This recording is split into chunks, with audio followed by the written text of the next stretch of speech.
আলহামদুলিল্লাহ ওয়াসসালাতু ওয়াসসালামু আলা রাসূলিল্লাহ আম্মা বা'দ।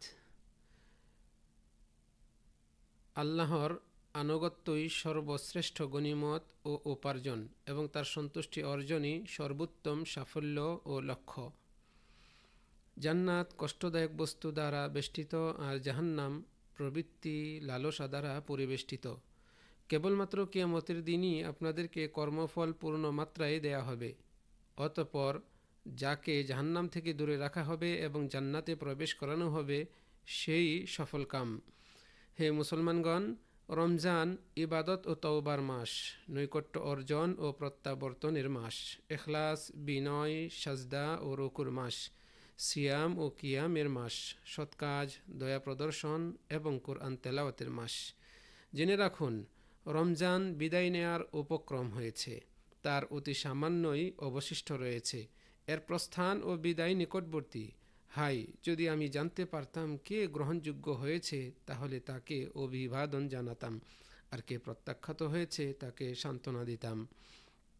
আল্লাহর বান্দাগণ, আপনারা সময়গুলোকে যথাযথভাবে মূল্যায়ন করুন, সৎ কাজে দ্রুত অগ্রসর হন, রমজানের অবশিষ্ট অংশকে সদ্ব্যবহার করুন। আপনারা দ্রুত তওবা ও ক্ষমা প্রার্থনা করুন, স্বীয় রবের ক্ষমা ও জান্নাতের দিকে ধাবিত হন, যার বিস্তৃতি নভোমণ্ডল ও ভূমণ্ডল সদৃশ, যা প্রস্তুত রাখা হয়েছে মুত্তাকিদের জন্য। জেনে রাখুন, কর্মের ফলাফল তার শেষ অবস্থার উপর নির্ভর করে। সুতরাং আপনারা ইবাদতে পূর্ণ প্রচেষ্টা করুন। এত নির্দিষ্ট কয়েকটা দিন মাত্র, নির্দিষ্ট কিছু মুহূর্ত মাত্র। ক্লান্তি ও কষ্ট শেষ হয়ে যাবে আর প্রতিদান থেকে যাবে ইনশাআল্লাহ। আর কয়েকটা দিন পরেই রমজানের আমলনামা বন্ধ করে দেয়া হবে, আমলসমূহ সমাপ্ত হবে। সুতরাং সফলকামদের কতই না সৌভাগ্য, ব্যর্থদের কতই না দুর্ভাগ্য। হাই দুর্ভোগ অলসদের জন্য, হাই দুর্ভোগ অকৃতকার্যদের জন্য, কতই না মুসিবত উদাসীনদের জন্য। একদা আল্লাহর রসুল সাল্লাল্লাহু আলাইহি সাল্লাম মিম্বারে আরোহণ করলেন। প্রথম ধাপে আরোহণ করে বললেন আমিন, অতঃপর দ্বিতীয় ধাপে আরোহণ করে বললেন আমিন, অনুরূপ তৃতীয় ধাপেও আরোহণ করে বললেন আমিন। অতঃপর তিনি বললেন, আমার নিকট জিবরিল উপস্থিত হয়ে বললেন, হে মুহাম্মদ, যে ব্যক্তি রমজান মাস পেল অথচ পাপমুক্ত হতে পারল না, আল্লাহ তাকে রহমত থেকে বঞ্চিত করুন। তখন আমি বললাম আমিন। তিনি আবার বললেন, যে ব্যক্তি তার পিতামাতাকে অথবা তাদের একজনকে জীবিত অবস্থায় পেল অথচ তারপরও জাহান্নামে যেতে হবে, আল্লাহ তাকে রহমত থেকে বঞ্চিত করুন। এতে আমি বললাম আমিন। অতঃপর তিনি বললেন, যার নিকট আপনার নাম উল্লেখ করা হয় অথচ সে আপনার উপর দরুদ পাঠ করে না, আল্লাহ তাকেও রহমত বঞ্চিত করুন। এতে আমি বললাম আমিন। সহিহ ইবনে হিব্বানের রেওয়ায়েত। আল্লাহর বান্দাগণ, আপনারা শ্রেষ্ঠ দিন ও ফজিলতপূর্ণ সময়ে অবস্থান করছেন, কাজেই তা অনর্থক কথাবার্তা, উদাসীনতা, অলসতা ও খেলতামাশায় নষ্ট করবেন না। আপনারা এই সময়গুলোকে মোবাইল এবং সামাজিক যোগাযোগ মাধ্যমে ব্যস্ত হয়ে নষ্ট করবেন না। আপনারা আপনাদের সময়কে মূল্যায়ন করুন, সময়গুলোকে সালাত, জিকির, কোরআন তেলাওয়াত, তওবা, ইস্তিগফার, দুয়া ও মিনতির মাধ্যমে কাজে লাগান। জেনে রাখুন, কল্যাণের পথ অনেক, সুতরাং এর পথচারীরা কোথায়? এর দ্বারগুলো উন্মুক্ত, কাজেই এতে প্রবেশ ইচ্ছুকরা কোথায়? আল্লাহর বান্দাগণ, আপনারা সকল ধরনের ইবাদত পালনের চেষ্টা করুন। মহান আল্লাহ তাআলা বলেন, ইয়া আইয়ুহাল্লাযীনা আমানু রুকউ ওয়াসজুদু ওয়া'বুদু রাব্বাকুম ওয়াফআলুল খায়রা লাআল্লাকুম তুফলিহুন। হে মুমিনগণ, তোমরা রুকু করো, সিজদা করো এবং তোমাদের রবের ইবাদত করো, সৎ কাজ করো, যাতে তোমরা সফলকাম হতে পারো। হে সিয়াম পালনকারীগণ, ঈমানের উপর মাকবুল ইবাদতের প্রভাব রয়েছে।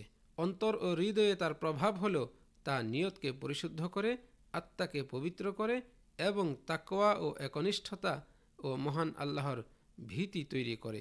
অঙ্গ প্রত্যঙ্গের উপর তার প্রভাব হলো, তা পাপাজার ও হারাম থেকে বিরত রাখে এবং কল্যাণ ও ইবাদতের কাজে অবিচল রাখে। সালাত সম্পর্কে আল্লাহ সুবহানাহু ওয়া তাআলা বলেন, ইন্নাস সালাতা তানহা আনিল ফাহশাই ওয়াল মুনকার। নিশ্চয়ই সালাত বিরত রাখে অশ্লীল ও মন্দ কাজ থেকে। তিনি সিয়াম সম্পর্কে বলেন, হে মুমিনগণ, তোমাদের জন্য সিয়ামের বিধান দেয়া হলো যেমন তোমাদের পূর্ববর্তীদেরকে দেয়া হয়েছিল, যাতে তোমরা তাকওয়ার অধিকারী হতে পারো। সুতরাং আপনারা আপনাদের আমলের ব্যাপারে আল্লাহকে ভয় করুন, কেননা তিনি আপনাদের চেহারা ও শরীরের দিকে দৃষ্টি দিবেন না, বরং তিনি আপনাদের অন্তর ও আমল দেখবেন। এমন কতক সিয়াম পালনকারী রয়েছে যাদের ক্ষুধা, পিপাসা ও কষ্ট ছাড়া আর কোনো অংশই নেই। আর এমন কতক কিয়ামুল লাইল আদায়কারী রয়েছে যারা রাত্রি জাগন ও ক্লান্তি ছাড়া আর কোনো অংশই তাদের নেই। হে মানব সকল, আমল কবুল হওয়ার অন্যতম নিদর্শন হল অবস্থার উন্নতি হওয়া, সৎ আমলের উপর অটল থাকা এবং আল্লাহর নিকট তওবা করা। কাজেই আপনারা নিজেদের পক্ষ থেকে আল্লাহকে ভালো কর্ম প্রদর্শন করুন এবং তাকে উত্তম ঋণ প্রদান করুন। মহান আল্লাহ বলেন, ওয়ামা তুকদ্দিমু লিআনফুসিকুম মিন খাইরিন তাজিদুহু ইনদাল্লাহ হুয়া খাইরান ওয়া আ'যামা আজরা ওয়াস্তাগফিরুল্লাহ ইন্নাল্লাহা গফুরুর রহিম। তোমরা তোমাদের নিজেদের জন্য ভালো যা কিছু অগ্রিম পাঠাবে, তোমরা তা পাবে আল্লাহর কাছে, তা উৎকৃষ্টতর এবং পুরস্কার হিসেবে মহত্তর। আর তোমরা ক্ষমা প্রার্থনা করো আল্লাহর কাছে, নিশ্চয়ই আল্লাহ ক্ষমাশীল, পরম দয়ালু। হে মুসলমানগণ, শেষ 10 রাতের মধ্যে এমন একটি রাত রয়েছে যা 1000 মাসের চেয়ে উত্তম, যে রাতে রহমত অবতীর্ণ হয়, দোয়া কবুল হয়, গুনাহ মাফ হয় এবং ত্রুটি বিচ্যুতি ক্ষমা করে দেয়া হয়। যে ব্যক্তি ঈমানের সাথে এবং সওয়াবের আশায় এ রাতে কিয়াম পালন করে, তার পূর্ববর্তী গুনাহসমূহ মাফ হয়ে যায়। এ রাতের ইবাদত 1000 মাসের ইবাদতের চেয়ে উত্তম। এ রাতে তাকদীর লিপিবদ্ধ করা হয়, প্রত্যেক প্রজ্ঞাপূর্ণ বিষয়ের সিদ্ধান্ত অনুমোদিত হয়। সুতরাং এ রাতের কিয়াম পালনে এগিয়ে আসুন, লাইলাতুল কদর অনুসন্ধানে সর্বাত্মক প্রচেষ্টা ও আত্মনিয়োগ করুন এবং আল্লাহর নিকট বিনয়ী হয়ে ফিরে আসুন। আশা করা যায় যে কেউ এটি অন্বেষণ করবে সে নিরাশ হবে না, আর আল্লাহ মহান অনুগ্রহের অধিকারী। বস্তুত লাইলাতুল কদর শেষ 10 রাতের প্রতি রাতেই অনুসন্ধান করতে হবে, বিশেষ করে বেজুর রাতগুলোতে। আর এ দশকের অল্প কিছু রাত অবশিষ্ট রয়েছে। জেনে রাখুন, আপনাদের সামনের রাতগুলোর মধ্যে সবচেয়ে সম্ভাবনাময় রাত হলো 27তম রাত। উবাই ইবনে কাব রাদিয়াল্লাহু আনহু হতে বর্ণিত, তিনি লাইলাতুল কদরের ব্যাপারে বলেন, যিনি ছাড়া আর কোনো সত্য ইলাহ নেই, সেই মহান আল্লাহর কসম করে বলছি, নিশ্চিতভাবে লাইলাতুল কদর রমজান মাসে। এ কথা বলতে তিনি কসম করলেন, কিন্তু ইনশা আল্লাহ বললেন না। এরপর তিনি আবার বললেন, আল্লাহর কসম, কোন রাতটি কদরের রাত তাও আমি জানি, সেটি হলো এ রাত যে রাতে রাসূলুল্লাহ সাল্লাল্লাহু আলাইহি ওয়াসাল্লাম আমাদেরকে সালাত আদায় করতে আদেশ করেছেন। 27 রমজান তারিখের সকালের পূর্বের রাতটি সেই রাত।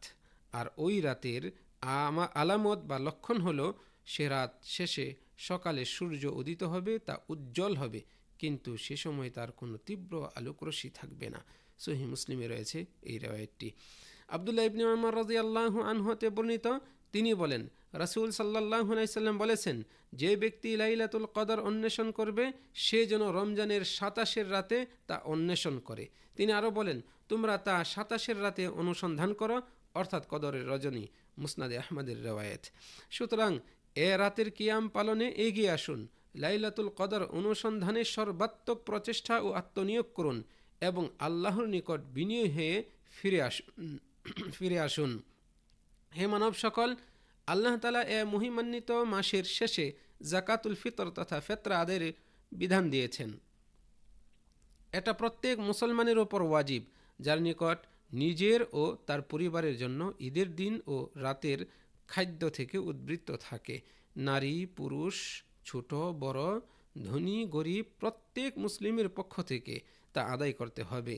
মুসলিম ব্যক্তি নিজের পক্ষ থেকে এবং যারা তার উপর নির্ভরশীল তাদের পক্ষ থেকে আদায় করে দেবেন।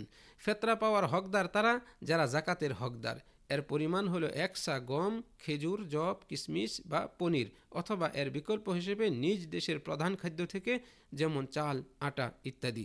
সা হলো একটি পরিমাপ যন্ত্র যার দ্বারা আয়তন পরিমাপ করা হয়, ওজন নয়। আব্দুল্লাহ ইবনে উমর রাদিয়াল্লাহু আনহু হতে বর্ণিত, তিনি বলেন, রাসূল সাল্লাল্লাহু আলাইহি সাল্লাম স্বাধীন ও কৃতদাস, নর ও নারী, ছোট ও বড় প্রত্যেক মুসলিমের উপর রমজানের সাদকাতুল ফিতর হিসেবে 1 সা খেজুর অথবা 1 সা জব নির্ধারণ করে দিয়েছেন। সহিহ মুসলিমের হাদিস।